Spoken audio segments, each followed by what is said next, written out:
Assalamualaikum. Welcome to Learning Academy. Today the topic of our discussion is cyanobacteria, which is also called the blue-green alga. तो सबसे पहले हम इसकी introduction देखेंगे। तो इंट्रोडक्शन में क्या बताया जाता है कि ये फोटोसिंथेटिक ऑटोट्रॉफ है, मतलब कि ये अपनी खुराक खुद तैयार कर सकते हैं।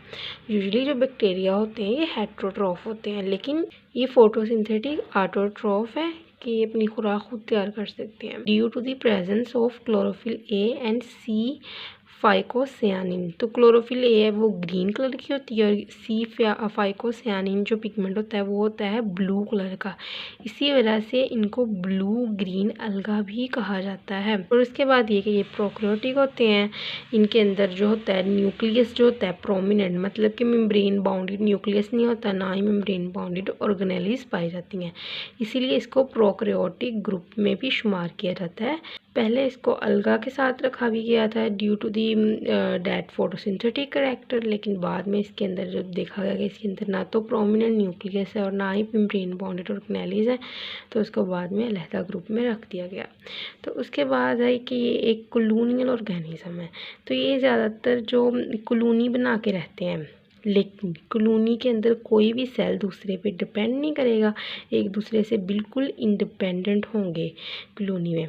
तो उसके बाद के ट्राइकोम भी बना के रहते हैं, जो कि फिलामेंटियस कॉलोनी होती है। ऐसे एक फिलामेंट में अरेंज होते हैं सेल। तो जो चेन जो होती है ये सेल की, ये म्यूसिलेज शीथ इस सेल की चेन को कवर करती है ऊपर से, ठीक है। तो उसके बाद ये कि ये कॉलोनी में एक सेल होगा जो खुद डोरमेंट स्टेज में चला जाएगा। तो उसके बाद ये कि कॉलोनी में एक सेल होगा हेट्रोसिस, जिसका रोल समझा जाता है कि नाइट्रोजन फिक्सेशन में बहुत अहम है, और इसके बारे में हम आगे पढ़ते हैं। तो उसके बाद इनके अंदर फ्लैजला नहीं होता है, दे लेक फ्लैजला। तो ये मूवमेंट इनके अंदर कैसी होती है, गैस वेसिकल्स के ज़रिए, वो भी आगे मैं आपको बताती हूँ। तो ग्राम नेगेटिव सेल वाल होगी, वही जो मैंने पहले भी बताया है कि ग्राम नेगेटिव, पिछले बैक्टीरिया वाले लेक्चर में बताया था कि ग्राम नेगेटिव जो सेल वाल है उसके अंदर फ्यू लेयर होते हैं और 2 नैनोमीटर थिक होती है। फ्यू लेयर होते हैं मतलब पेप्टिडोग्लाइकन के ऊपर भी लेयर्स पाई जाती हैं। एक लेयर होती है वो फॉस्फोपॉलीसेकेराइड लिपोपॉलीसेकेराइड की, और दूसरी लेयर होती है ग्लाइकोलिपिड की, और उसके अलावा भी पेरीप्लाज्मिक लेयर्स पाई जाती हैं, ठीक है। फिर उसके बाद हम बात करेंगे गैस वेसिकल्स की। तो गैस वेसिकल वो वेसिकल होते हैं जो इसको मूवमेंट में हेल्प करते हैं। एज वी नो दैट कि इनमें फ्लैजला नहीं होता है। तो गैस वेसिकल्स यही बहुत अहम किरदार करते हैं लोकोमोशन में। जिस तरह एक मेम्ब्रेन है, मेम्ब्रेन के ऊपर गैस के वेसिकल्स बने हुए हैं, और उन वेसिकल्स के अंदर जो गैस वो भर जाती है, उसके बाद ये गैस को एक्सपेल करते हैं, जिसकी वजह से एक ड्राइविंग मूवमेंट प्रोड्यूस होती है, और ये सरफेस के ऊपर आ जाते हैं। जिस तरह हम देखते हैं कि ये नालियाँ वगैरह होती हैं, या फिर उनके ऊपर काफ़ी ना एक झाग सी आई होती है ग्रीन कलर की, तो वो साइनोबैक्टीरिया ही होते हैं, जो इस गैस के फील होने की वजह से बुयांसी प्रोड्यूस होती है और ये ऊपर की तरफ आ जाते हैं। तो वो झाग यही होते हैं। उसके अलावा इनके अंदर ग्लाइडिंग मोटिलिटी होती है, प्रेजेंस ऑफ दी स्लाइम्स। अच्छा, तो एक जगह से दूसरी जगह ग्लाइड करके, मतलब इनके जो ये स्ट्रक्चर होता है इसके ऊपर, या फिर इंडिविजुअल जो सेल होगा ना उसके ऊपर ना जो स्लाइम की एक लेयर होगी, तो जो इंडिविजुअल सेल के ऊपर स्लाइम की जो लेयर होगी, और इस लेयर को जो कहते हैं उसको मैक्सोफाइटा भी कहा जाता है, इसीलिए साइनोबैक्टीरिया को मैक्सोफाइटा भी कहा जाता है। तो जिस तरह के हम ओसिलेटेरिया के एग्जांपल लेते हैं, ओसिलेटेरिया किस वर्ड से निकला है, ओसिलेट करना, बैक एंड फोर्थ। जिस तरह फिसलन हो जाती है, जिस तरह कोई आप नलका वगैरह है उसके करीब अगर आप देखते हैं तो ग्रीन ग्रीन से अलगा टाइप स्ट्रक्चर लगे होते हैं तो ज़मीन के ऊपर, तो अगर आप वहाँ पे पानी गिरे तो वहाँ पे बहुत ज़्यादा फिसलन होती है, तो वो ओसिलेटोरिया होते हैं, जो कि साइनोबैक्टीरिया ही हैं। उसके बाद है रिज़र्व फूड मटेरियल्स। तो इनके अंदर रिज़र्व फूड मटेरियल कौन सी होती है, वो होती है ग्लाइकोजन। तो अब हम बात करेंगे इसके स्ट्रक्चर की। तो हार्मागोनिया क्या है, वो फ्री फ्लोटिंग मोटाइल टाइप है। हार्मागोनिया क्या है, फ्री फ्लोटिंग मोटाइल टाइप। मतलब कि यहाँ से कहीं से भी स्ट्रक्चर जो होगा ये ब्रोकन डाउन कर जाए।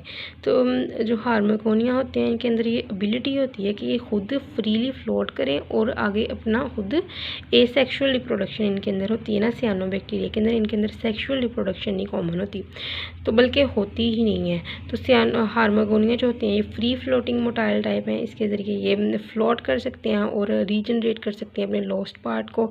तो उसके बाद आ गया हेट्रोसिस्ट। तो हेट्रोसिस्ट क्या होते हैं? हेट्रोसिस्ट एक ऐसा स्ट्रक्चर होता है जो ज़्यादा बड़ा हो जाता है साइज़ में वेजिटेटिव सेल के मुकाबले में। तो हेट्रोसिस्ट होते हैं ये भी, अगर ये इस्तेमाल होते हैं नाइट्रोजन फिक्सेशन में। और अकाइनिड्स एक लार्ज थिक वाल डोरमेंट सेल होगा, काफ़ी बड़ा साइज़ में होगा हेट्रोसिस्ट और वेजिटेटिव सेल के मुकाबले में। और उसके बाद ये कि अकाइनिड्स का फ़ायदा ये है कि अगर कॉलोनी डाई कर जाए या फिर कोई ऐसी कंडीशन आए जिसके अंदर ये सारे सेल लिविंग है ये डाई कर जाएँ, तो अकाइनिड जो होती हैं ये जो इनका जेनेटिक मटेरियल होती है इसको सेव रखती है, और जब कंडीशन फेवरेबल आती है तो ये अपनी दूसरी स्टेज में आ जाती है, एक्टिव स्टेज में आ जाती है, और आगे फिर अपने वेजिटेटिव सेल बना के तो फिर कॉलोनी नहीं शुरू हो जाती है। तो उसके बाद लाइकन एसोसिएशन में आती हैं सियानोबैक्टीरिया ज़्यादातर फंजाई के साथ। तो उसके बाद आते हैं वाटर ब्लूम। वही बात कि स्टैगनेंट वाटर के ऊपर जो ग्रीन सा मैट बना होता है वो गैस वेसिकल्स की वजह से इसको वाटर ब्लूम कहते हैं। तो ये मॉस्किटो की ग्रोथ पे भी इफ़ेक्ट करते हैं। किस तरह? साइनोबैक्टीरिया की एक स्पीशी है एनाबीना, तो वो होते हैं वो रिड्यूस करता है growth of the mosquito larva. तो कुछ विलेजेस जहाँ पे इस्तेमाल किया जाता है पॉन्ड वाटर के अंदर, ताकि growth of the mosquito larva को रिड्यूस किया जा सके, ख़त्म किया जा सके। उसके अलावा इसका हार्मफुल होना देखते हैं। तो ये हार्मफुल कैसे होते हैं कि सियानोबैक्टीरिया जिस तरह एनाबीना है वो न्यूरोटॉक्सिन प्रोड्यूस करेगा जो कि एक टॉक्सिक केमिकल है।